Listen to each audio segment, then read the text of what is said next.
ये वही श्राप था जिसने धीरे धीरे चंद्रमा की रोशनी को कम करना शुरू कर दिया था। आकाश फीका पड़ने लगा और पृथ्वी पर अंधकार का भय मंडराने लगा। तभी इस ब्रह्मांडीय संकट को रोकने के लिए स्वयं महादेव को प्रकट होना पड़ा। इस कथा की शुरुआत होती है प्रजापति दक्ष से। उन्होंने अपनी 27 नक्षत्र कन्याओं का विवाह चंद्रदेव से इस वचन के साथ किया था कि वे सभी पत्नियों को समान प्रेम और सम्मान देंगे। लेकिन समय बीतने के साथ चंद्रदेव का मन केवल एक ही पत्नी रोहिणी में रम गया। बाकी 26 नक्षत्र उपेक्षा और पीड़ा से भर गई। जब उनका दुख पिता दक्ष तक पहुंचा तो वे अत्यंत क्रोधित हो उठे। उन्होंने चंद्रदेव को श्राप देते हुए कहा, तुमने दिया हुआ वचन तोड़ा है।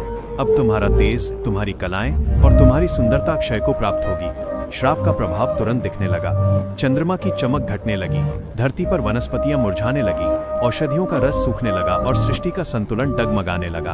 अपने अंत को समीप देखकर चंद्रदेव भयभीत होकर ब्रह्मा जी के पास पहुंचे। ब्रह्मा जी ने उन्हें गुजरात के प्रभास क्षेत्र समुद्र तट पर जाकर भगवान शिव की तपस्या करने का मार्ग बताया। चंद्रदेव ने वहां शिवलिंग की स्थापना की और कठोर तपस्या में लीन हो गए। उनकी भक्ति से प्रसन्न होकर भगवान शिव प्रकट हुए।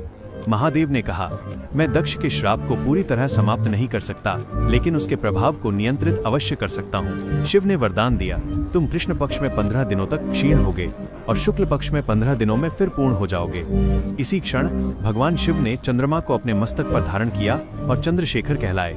जिस शिवलिंग की चंद्रदेव ने आराधना की थी वो सोम के स्वामी सोमनाथ ज्योतिर्लिंग के नाम से विख्यात हुआ।